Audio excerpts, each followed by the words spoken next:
जी अस्सलाम वालेकुम स्टूडेंट्स। तो सेशन 4 में मैं आपको वेलकम करता हूं।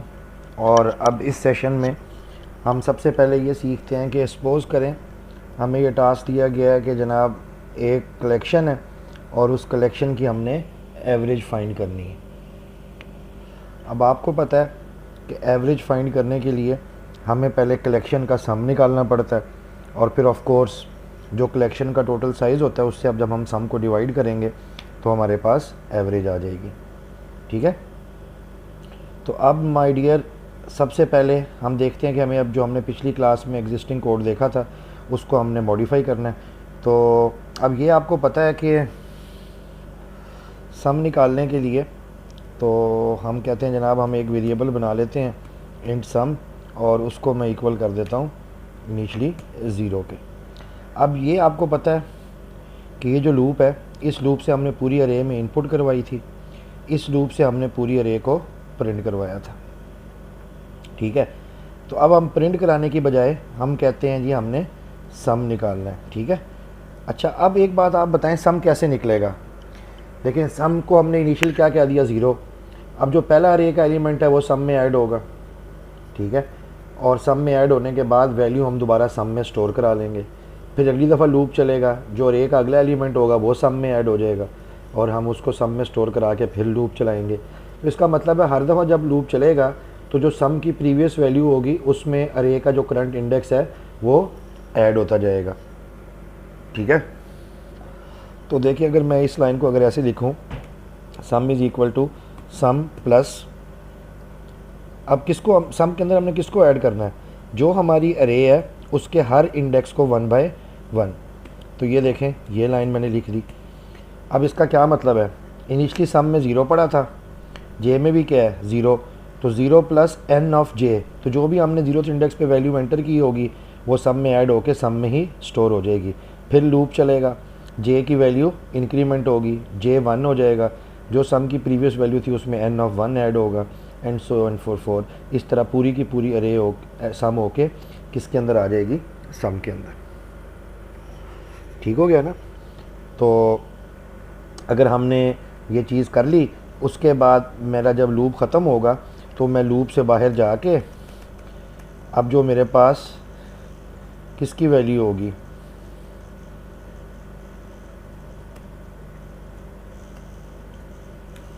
सम की, उसको मैं लूप से बाहर निकल के सिंपली यहाँ पर जाके प्रिंट करा दूँगा। अब आप में से कोई बंदा ये सवाल करे कि सर ये जो लाइन आपने लूप से बाहर लिखी है अगर इसी लाइन को मैं लूप के अंदर लिख दूँ तो फिर क्या होगा। जी उसका जवाब ये देखें फिर क्या होगा। अब आपको पता है ये जो लूप है इसके साथ ये ब्लॉक हमने बना दिया है, तो जब भी लूप एक दफ़ा चलेगा ये दोनों लाइनें हर दफ़ा चलेंगी। तो इससे क्या होगा, हर दफ़ा जो सम की वैल्यू होगी वो लूप के अंदर प्रिंट होती जाएगी। तो अगर मुझे उसमें इंटरेस्ट ही नहीं है, मुझे सिर्फ किस में इंटरेस्ट है, फाइनल वैल्यू में, तो ये वैल्यू कब प्रिंट होनी चाहिए, जब लूप ख़त्म हो जाए। तो इसलिए मैंने इस लाइन को लूप के बाहर लिख दिया। ठीक हो गया जनाब, वेरी गुड, ज़बरदस्त हो गया। अच्छा इसी तरीके से अब मुझे निकालनी क्या थी, एवरेज।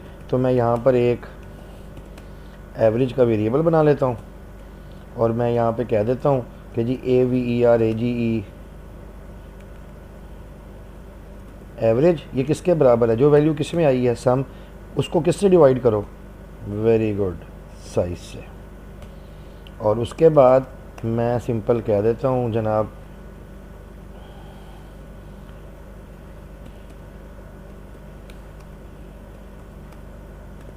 और यहाँ पे जाके आप एवरेज को प्रिंट करा देते हैं। तो जनाब लेट्स सी कि ये जो हमने कोड लिखा है इस कोड को अब हम यहाँ से करते हैं कॉपी और हम यहाँ चल के इस कोड को कर देते हैं पेस्ट। ठीक है जी। अब मैंने यहाँ पे साइज़ कितना रखा हुआ है 4, ओके जी। तो पहली दफ़ा मैं कहता हूँ जी 2 पड़ा है, 4 पड़ा है, 6 पड़ा है और 8 पड़ा है। अब आपको बताइए 8, 6, 14, 18 और 20, और 20 को जब मैं 4 से डिवाइड करूँगा तो सम मेरा 20 आएगा और एवरेज मेरी 4 आएगी। तो ये देखें सॉरी 5 आएगी, जब 20 को 4 से डिवाइड करेंगे तो 4 5 ज़ा 20। आपके सामने हो गया। अच्छा, अब इसी में एक छोटा सा प्रॉब्लम है, वो समझते हैं। दोबारा रन करते हैं। सपोज़ करें मैंने कहा 2, फिर मैंने कहा 4, फिर मैंने कहा 6, फिर मैंने कहा 7। अब सम कितना आएगा? 15। आपने 15 को 4 से डिवाइड किया, तो आप अगर मैथ में देखें तो 4 3 ज़ार 12, ठीक है ना, 3 रिमाइंडर, पॉइंट लगा के 0, 4 7 ज़ार 25, 28, 2, तो ये आना चाहिए जनाब 3.75। लेकिन आप देखेंगे तो जवाब क्या आया? 3 आ गया। और ये हमारा सम बना 19, 4 2 6, 6 12 और 19। 19 को 4 से डिवाइड किया तो 4 4 ज़ार 16, तो ये जो कोशिएंट था वो आ गया। जबकि आपका जवाब तो 4 पॉइंट समथिंग करके आना चाहिए था। ये इसलिए हो रहा है कि सी प्लस प्लस में अगर डिवीज़न करते वक्त दोनों ऑपरेंड इंटीजर हों, आप बेशक रिज़ल्ट फ्लोट में स्टोर करवा रहे हों, तो वो इंटीजर डिवीज़न करता है, वो फ्लोटिंग डिवीज़न नहीं करता। तो इसलिए उसने आपको 4.75 जवाब नहीं दिया, खाली 4 जवाब दे दिया। अगर आप सिंपल एक चेंज कर लें इस कोड में, और वो चेंज ये कर दें कि यहाँ पर आप सम को इंटीजर की बजाय किस में ले लें? फ्लोट में। अगर इंटीजर डिवीज़न का एक भी ऑपरेंड फ्लोट हो तो रिजल्ट फ्लोट में आता है। तो अब ये देखें, वही एग्जांपल 2 4 6 और 7, अब ये 19 है, ठीक है। तो अब देखें, अब आपके पास 4.75 जवाब आ रहा है, ठीक है। तो ये भी एक बात समझने वाली थी। तो ये देखें, अब आपके पास जितनी मर्ज़ी बड़ी कलेक्शन हो, आप कितने आराम से उसकी एवरेज निकाल सकते हैं। और यही काम अगर आपने अलहदा वेरिएबल्स में किया होता तो इसको मैनेज करना काफ़ी ट्रबल टेकिंग था। सही हो गया जी, ज़बरदस्त। अच्छा स्टूडेंट्स, अब ये बात तो हमने कर ली, सीख ली। अब हम लगे हाथों यहाँ पर एक बात और भी सीखना चाहते हैं, और उसके लिए आपकी तवज्जो मुझे रिक्वायर्ड होगी। और जनाब, तो ये सारा काम हम यहाँ पे अभी ख़त्म कर देते हैं, और ये काम भी हम यहाँ पे ख़त्म कर देते हैं। ये लें जी, ओके जी। अब ये आपके पास इतना कोड है जो एक अरे के अंदर इनपुट ले रहा है, और आपको पता है अगर हमने इस अरे को प्रिंट कराना होता था तो हम सिंपल यहाँ पे सी आउट लगा के, और जो भी मेरी अरे का नाम है एन है यहाँ पे, उसके साथ मैं ये इंडेक्स ऑपरेटर लगा के ये काम कर देता था, and it works fine. Okay जी।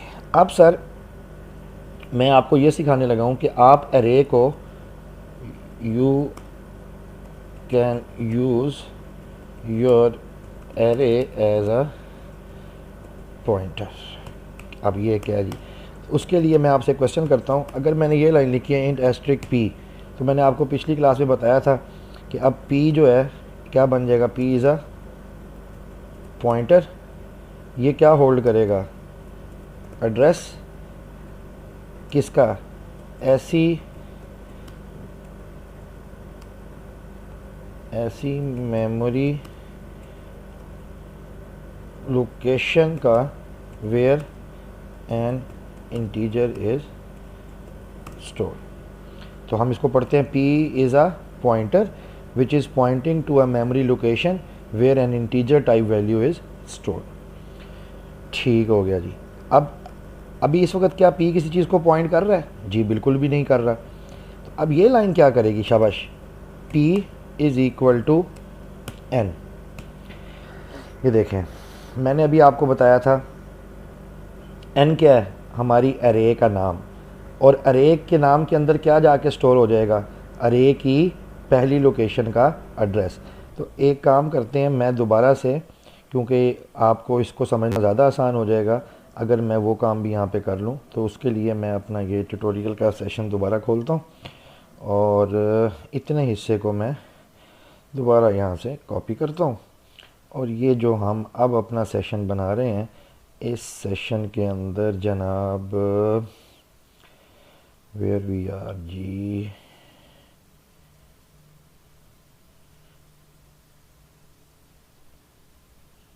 यहाँ पे, तो दोबारा यहाँ पेस्ट कर देता हूँ। अब देखें, हमें पता है जो हमारी एग्जांपल चल रही है, जो n है उसके अंदर अरे की स्टार्टिंग लोकेशन का एड्रेस पड़ा हुआ जो कि क्या है 0x10। तो जब आपने ये लाइन लिखी p is equal to n, इसका क्या मतलब है कि p के अंदर भी क्या एड्रेस आ जाएगा जो n के अंदर पड़ा हुआ है, और वो क्या है 0x10।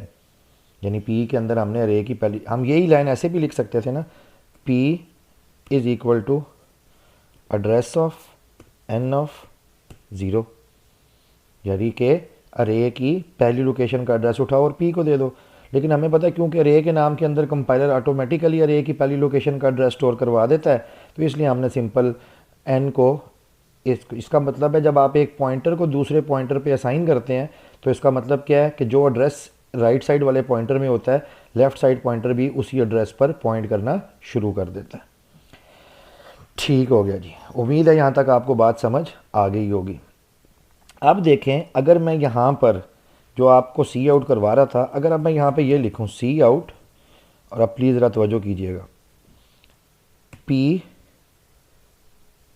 प्लस जे, इसका क्या मतलब है, p के अंदर क्या एड्रेस पड़ा हुआ है 0x10, इस वक्त j में क्या पड़ा हुआ है 0, p प्लस 0, तो क्या जवाब आया 0x10 ही, यहाँ पर पड़ी हुई वैल्यू। तो अब आपके सामने है, जब ये लूप चलेगा तो पहली दफ़ा j में क्या पड़ा हुआ 0, p में क्या पड़ा हुआ 0x10, 0x10 प्लस 0, 0x10 उस एड्रेस पर पड़ी हुई वैल्यू। तो अब देखें, मैं बजाय अरे का इंडेक्स यूज़ करूँ, मैं यही काम किसके थ्रू कर रहा हूँ, पॉइंटर के थ्रू। तो उसमें मैंने पहले क्या किया, अपनी अरे का एड्रेस एक पॉइंटर में स्टोर करवा लिया। अच्छा जी, पहली दफ़ा तो लूप चल गया, अब अगली दफ़ा जब ये लूप चलेगा तो अब j में क्या होगा 1, तो p प्लस 1, उसने ये नहीं किया कि 0x11 की वैल्यू, मैंने आपको क्या समझाया था, पॉइंटर में जब जमा यानी एडिशन होती है तो वो ये देखता है पॉइंटर किस टाइप को पॉइंट कर रहा था, तो ये किस टाइप को कर रहा था इंटीजर, एक इंटीजर मेमोरी में कितनी बाइट्स लेता है 4, तो p के अंदर जो एड्रेस पड़ा है उससे कितनी बाइट्स आगे चले जाएंगे 4, तो वो 0x14 बन जाएगा, वहाँ पर पड़ी हुई वैल्यू आ जाएगी। इसका मतलब है कि आप एक एरे को एज अ पॉइंटर भी इस्तेमाल कर सकते हैं। ठीक है, ये बात अब आपने याद रखनी है। तो मैं अब आपको ये कोड डिमॉन्स्ट्रेट करा देता हूँ। ये देखें ज़रा, ये हमारे सामने जनाब, बाकी सब कुछ की अभी हमें ज़रूरत नहीं है, इसलिए मैं ये भी ख़त्म कर देता हूँ, और अल्लाह आपका भला करे, मैं ये सब भी ख़त्म कर देता हूँ। और जो मैंने आपको बात सिखाई है, अब यहाँ तक तो हमारे पास अरे इनपुट होके आ गई। अब अगर मैंने अरे को एज अ पॉइंटर यूज़ करना है तो मुझे पहले एक पॉइंटर बनाना पड़ेगा, बना दिया, फिर उस पॉइंटर के अंदर अरे की स्टार्टिंग लोकेशन का एड्रेस स्टोर करवाना पड़ेगा, वो भी करवा दिया, और फिर सिंपल जहाँ आप उसको इस्तेमाल करना चाहते हैं, अब आप कह रहे हैं जनाब मैंने अरे को प्रिंट कराना है, तो सिंपल आपने क्या कहा, आपने कहा p प्लस जे का जो भी इंडेक्स चलेगा और फिर जो एड्रेस आएगा उसको डी रेफरेंस कर दो, यानी उस पर पड़ी हुई वैल्यू ले आओ। ठीक है ना, तो ये लो, अब इस कोड को चला लेते हैं। आपने कहा वैल्यू 2, फिर आपने कहा वैल्यू 4, फिर 6, फिर 8, और अब ये देखें 2 4 6 8 आपके पास प्रिंट हो गई। आप चाहते हैं नहीं यार मुझे ऐसे नहीं चाहिए भाई, मुझे आप अगली लाइन में वैल्यू दें, तो आप एंड लगा लें। अब आपके सामने होगी कहानी जनाब। तो मैंने आपको ये पहले जिस तरह समझाया था, ये क्या कहता है मुझे, वो कहता है भाई इधर सेमी कॉलर लगाओ, लगा दिए जनाब, और ये लें जी। तो ये देखें 2 4 6 और 8, और अभी आपके सामने प्रिंट होगी। तो इसका मतलब है आप एक अरे को एज अ पॉइंटर भी इस्तेमाल कर सकते हैं। उम्मीद है आपको ये बात समझ आ गई होगी। बहुत शुक्रिया जी।